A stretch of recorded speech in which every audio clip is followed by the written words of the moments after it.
হালিশহরে BJP কর্মীর বিক্ষোভ কর্মসূচি, পুলিশের সাথে ধস্তাধস্তি, মুর্শিদাবাদ ও কাশ্মীর হিন্দুদের উপর আক্রমণ এবং এসএসসি দুর্নীতির 26,000 চাকরি বাতিলের প্রতিবাদে ব্যারাকপুর সাংগঠনিক জেলা তৃণমূল মোর্চার ডাকে হালিশহর বলিদেদাহাটা থেকে হালিশহর পর্যন্ত একটি বিক্ষোভ মিছিল এবং মিছিলের শেষে ডেপুটেশন কর্মসূচি অনুষ্ঠিত হয়।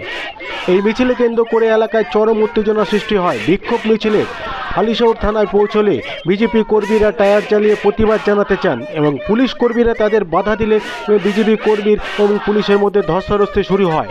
পুলিশের বিরুদ্ধে বিজেপি কর্মীদের টায়ার ছিনিয়ে নেওয়ার অভিযোগ ওঠে এবং ব্যারাকপুর বিজেপি যুব মোর্চার সম্পাদক অভিযোগ করেন মহিলা কর্মীদের উপর পুলিশ কর্মীরা হাত তুলেছে। এই ঘটনাকে কেন্দ্র করে এলাকায় উত্তেজনা আরও বৃদ্ধি পায়। বিক্ষোভে কর্মসূচি অংশ নেওয়া হয় এবং কর্মীরা রাজ্য সরকারের বিরুদ্ধে বিভিন্ন স্লোগান দেন। তারা মুর্শিদাবাদ ও কাশ্মীর হিন্দুদের আক্রমণের ঘটনায় তীব্র নিন্দা করে জানান এবং এসএসসি দুর্নীতিতে চাকরি হারানো শিক্ষকদের প্রতি সহমর্মিতা প্রকাশ করেন। আপনারা দেখছেন নিউজ নদিয়া এক্সপ্রেস। চ্যানেলটিকে সাবস্ক্রাইব, লাইক, শেয়ার এবং ফেসবুক পেজটি ফলো করুন আর দেখুন নিউজ নদিয়া এক্সপ্রেস। চলুন দেখে নেব সেই চিত্র।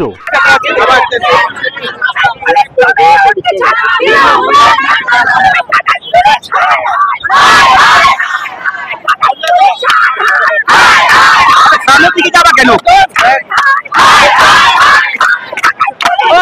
সামনের দিকে যাবা কেন?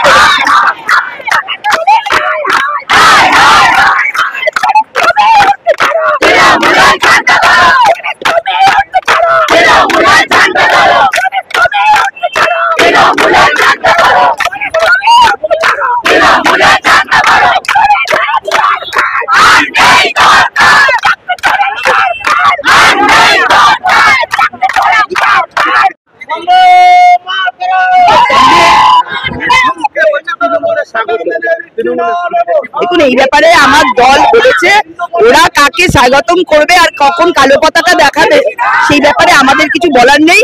এই দলটা, এটা দল নয়, এটা একটা কোম্পানি।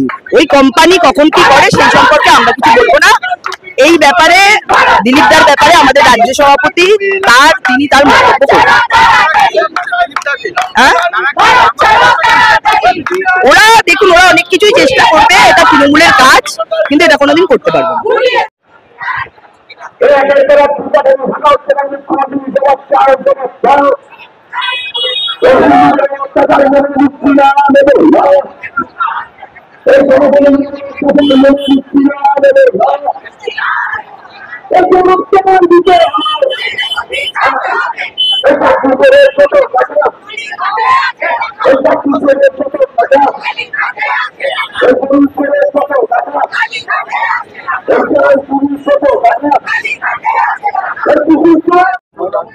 ধন্যবাদ।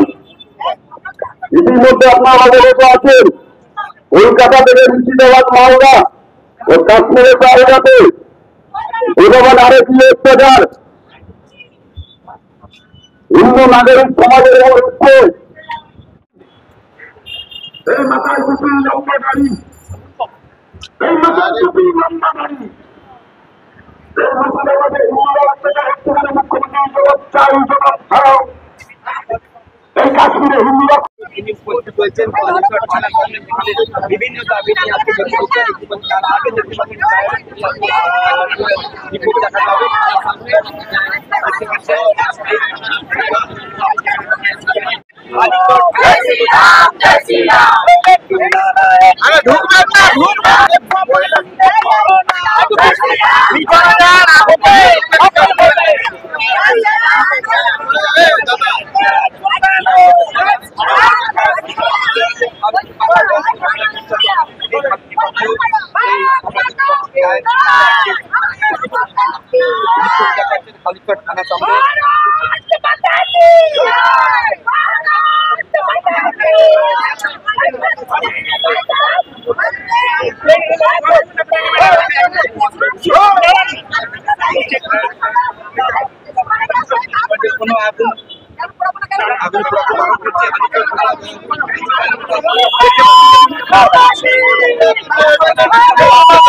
সেই আমরা সেই হালিশহর থানার সামনে উত্তেজনা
দেখুন, একটা লম্পটদের দল তৃণমূল কংগ্রেস, তারা রাজনীতি জানে না, রাজনীতি শেখে না। এবং এদের দলে দেখবেন একটা লম্পট, একটা বড় লম্পট আছে, ছোট লম্পট, বড় লম্পট, মেজো লম্পট।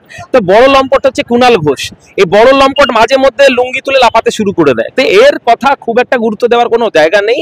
যাহাতক রইল মাননীয় দিলীপ বাবুর কথা, দিলীপ ঘোষ কি করবেন না করবেন এটা কেন্দ্রীয় পার্টি ঠিক করবে, আমাদের ঠিক করার কোনো জায়গা নেই। আমরা আশা করছি কেন্দ্রীয় পার্টি যা ঠিক করবে, যা সঠিক সিদ্ধান্ত নেবে সেটাই সঠিক হবে। এবং যা কথা তৃণমূল কংগ্রেস বলছে সেটাকে উত্তর দেওয়ারও প্রশ্ন আমার মনে হয় না এই মুহূর্তে আসছে। তারা উস্কাচ্ছে স্বাভাবিকভাবে, তাদের কাছে নিজের কোনো নেতা নেই, ওরা উস্কানি ছাড়া কোনো কাজ নেই। এবং আমি বললাম তো, কুণাল ঘোষ হচ্ছে এমন একটা গিনিপিগ যাকে মমতা ব্যানার্জি প্রত্যেকবার কাজে লাগায়। যখন নির্বাচন আসে হাতে একটা ললিপপ ধরাবে এবং ভাবে যে পরে নির্বাচনে কিছু একটা পাবে। এই কুণাল ঘোষ একসময় মমতা ব্যানার্জিকে বলেছিল সারা বাংলা সব থেকে বড় চোর হচ্ছে মমতা ব্যানার্জি, কালীঘাটে সব টাকা রাখা আছে, এখন মমতা ব্যানার্জি সব থেকে বড়, ওর কাছে একটা আদর্শ একটা মহিলা। তো কুণাল ঘোষ হচ্ছে একটা joker of the Bengal, joker, Bangla সব থেকে বড় জোকার হচ্ছে কুণাল ঘোষ, তারপর হচ্ছে মদন মিত্র।